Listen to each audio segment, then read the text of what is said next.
Ya regresamos con más aquí en Dinero por Excelsior Televisión y me acompaña, como todos los jueves, mi tocayo Rodrigo Pérez Alonso para hablar de los riesgos para la economía mexicana en los próximos 6 meses.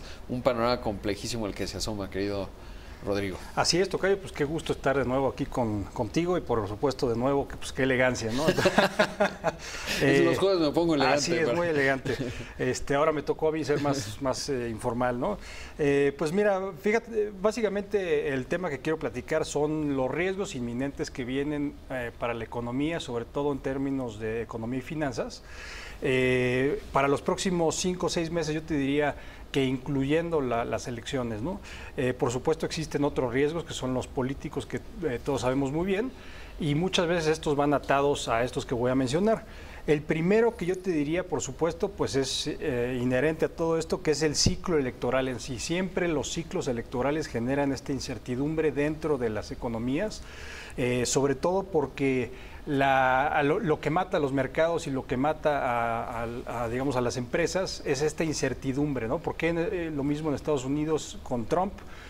¿Por qué hay tanta pues volatilidad en los mercados? Porque no saben qué va a hacer el día de mañana Trump. En el mismo sentido, pues no sabemos quién va a ganar, nadie tiene una esfera para ver el futuro. Y por supuesto que al menos en los grupos industriales y pues en las cámaras, etcétera, se habla mucho de que si gana López Obrador, pues habría un riesgo inherente bastante importante. Te pongo 2 ejemplos muy claros.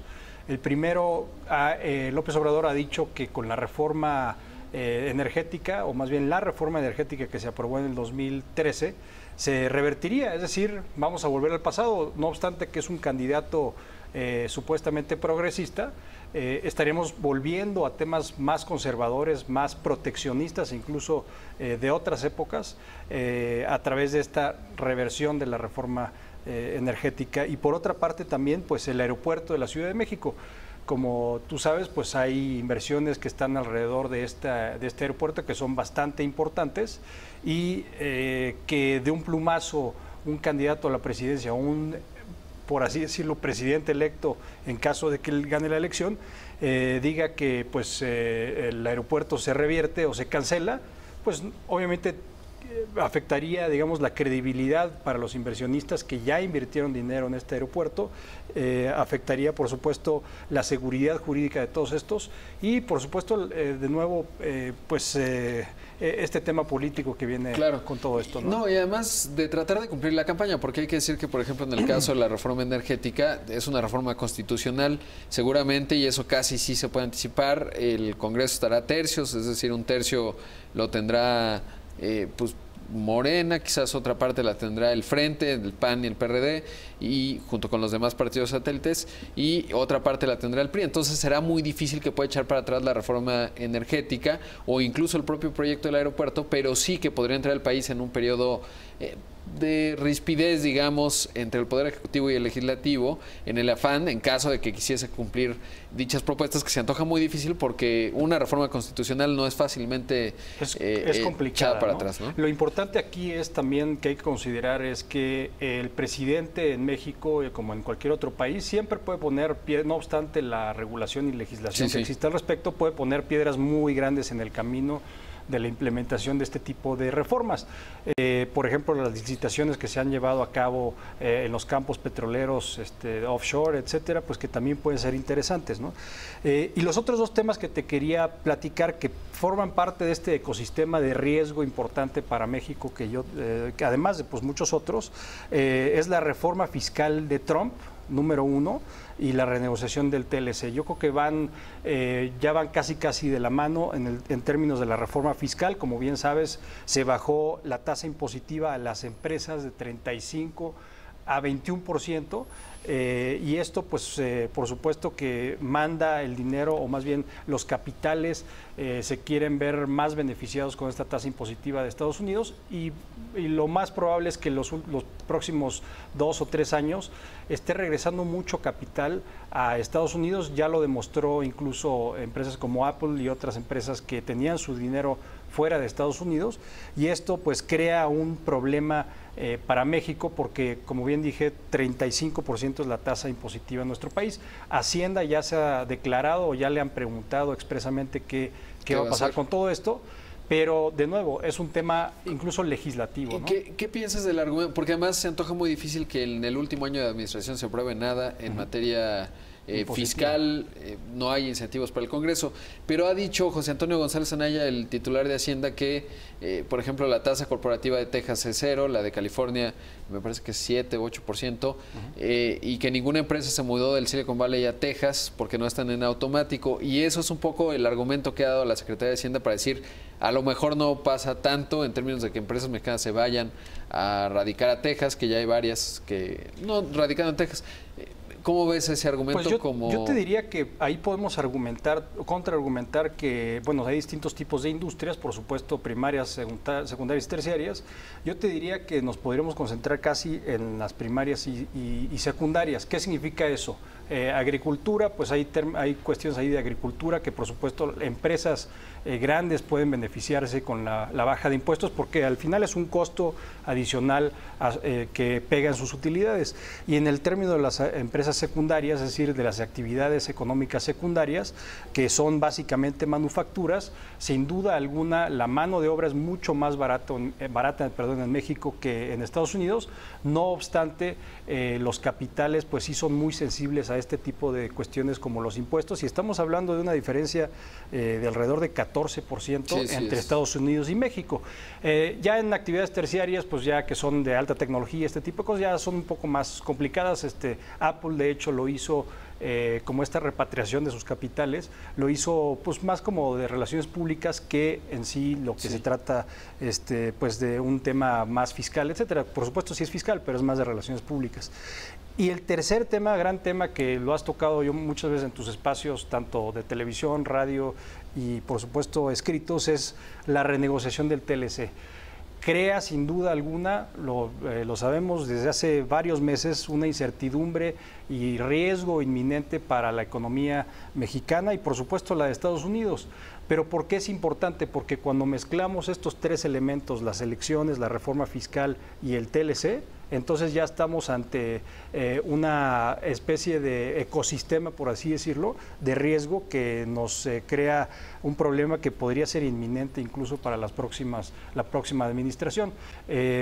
Sobre todo que la tasa o el tipo de cambio va muy aparejado con estos riesgos de cómo los mercados, el mercado de Forex está determinando pues cómo está viendo la situación en México, ¿no? Sí, sobre todo, y relacionaría particularmente el caso de la elección presidencial con respecto al Telecán por un asunto importante. En caso de que el que hoy es puntero, Andrés Manuel López Obrador, tomara el liderazgo, claramente su visión es muy distinta al equipo negociador actual.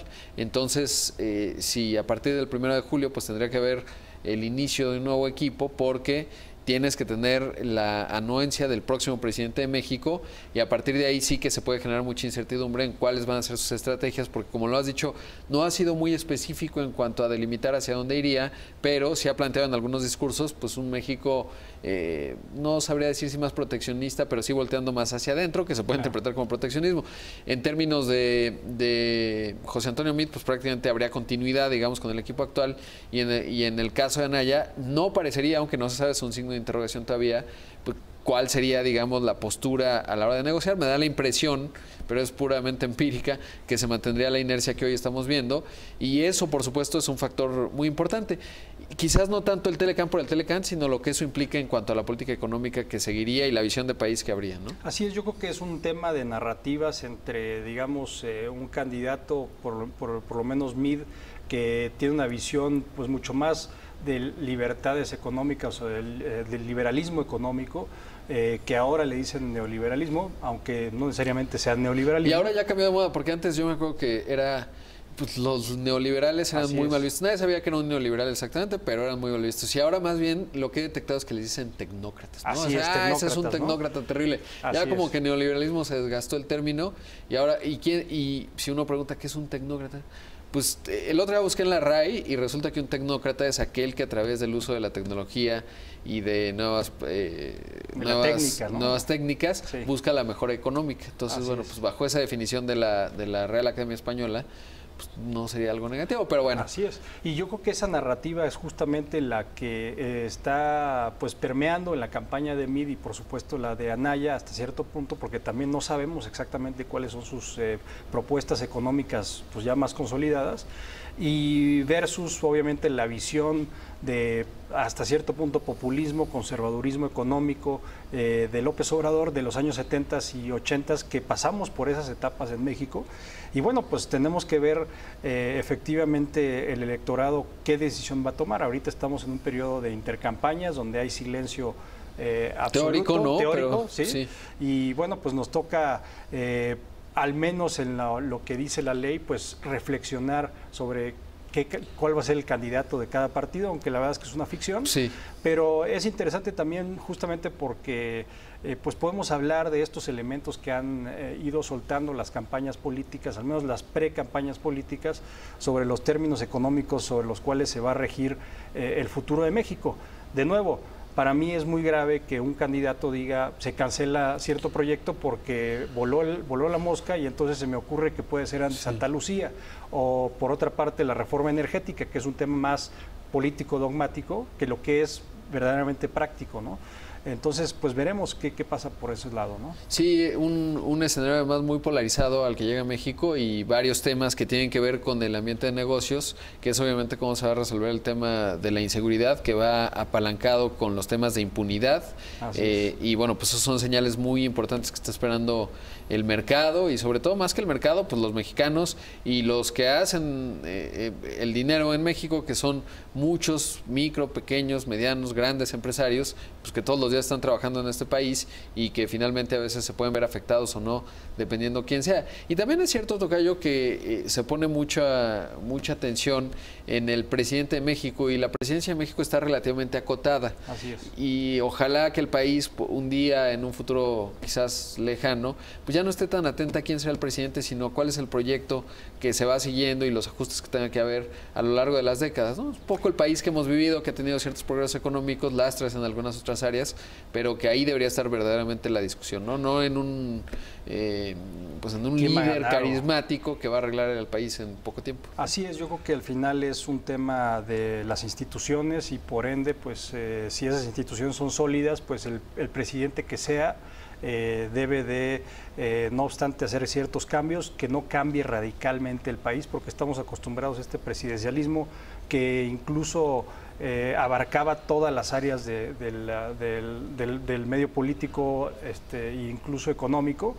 Y bueno, pues esas son las visiones, ¿no? Veremos qué pasa en los próximos meses. Estaremos atentos, al menos en estos 42, 43 días que estamos en silencio de campañas. Y el México pues estará bastante polarizado con estos movimientos políticos que se están dando, ¿no? Sí, algo interesante que ha ocurrido es que hoy el tipo de cambio no lo refleja, es decir, lo que explica los movimientos del tipo de cambio en este 2018 han sido más efectos de la Fed y algunas otras situaciones, pero sería interesante ver cuándo se empiece a manifestar, ¿no? Porque claramente, como muy bien lo mencionas, habrá incertidumbre dependiendo cómo se va dando ya la progresión de las campañas, pero hasta ahora parecería que ha generado en su momento 2017 nerviosismo el Telecán y ahora pues tendremos que observar cómo toma en cuanto a la expresión que se da en el tipo de cambio el mercado, el proceso electoral, pero sobre todo pues las distintas plataformas que están ahí. Y lo importante también es recordar, como diría el buen David Páramo, que pues no todo es crisis, ¿no? Sí, sí. ¿Dónde está la crisis? ¿Dónde está la crisis, diría, ¿no? Pero yo creo que un abrazo. Así es, al final, sin duda alguna, tú y yo crecimos, al igual que David, en un ambiente en donde cada sexenio habían crisis recurrentes, había una devaluación del peso, sobre todo porque estaba fijada al dólar, ahorita no está fija, y otra serie de factores que tenían que ver mucho con este ciclo político, al menos este ciclo presidencial, ¿no? Y ya por último remataría diciendo, por eso es muy relevante lo que comunica el Coneval, porque hay quien lo interpreta como una falla del gobierno, pero el año pasado que hubo una inflación de 6.66, hubo una pérdida del poder adquisitivo, y quién se encarga o quién es el guardián de la inflación en mayor medida, pues es el Banco de México. Cuando se daban estas crisis de fin de sexenio no había autonomía del Banco de México, por lo tanto un político en el afán de ganar la siguiente elección podía imprimir dinero, lo hacen en Venezuela constantemente, por decreto aumentar el salario mínimo 30, 40%, y pues eso lleva a inflación, y si hay algo perjudicial, sobre todo para los sectores más marginados del país, sin duda tiene que ver con la inflación y es parte de lo que demuestra el Coneval, y yo creo que ahí debemos abrazar la ortodoxia de la economía en materia, por ejemplo, de la autonomía del Banco Central. Así es, yo creo que tienes toda la razón y bueno, pues excelente comentario. Querido tocayo, me da gusto como siempre conversar contigo, nos vemos el próximo jueves y vamos a hacer un corte aquí en Dinero por Excelsior Televisión.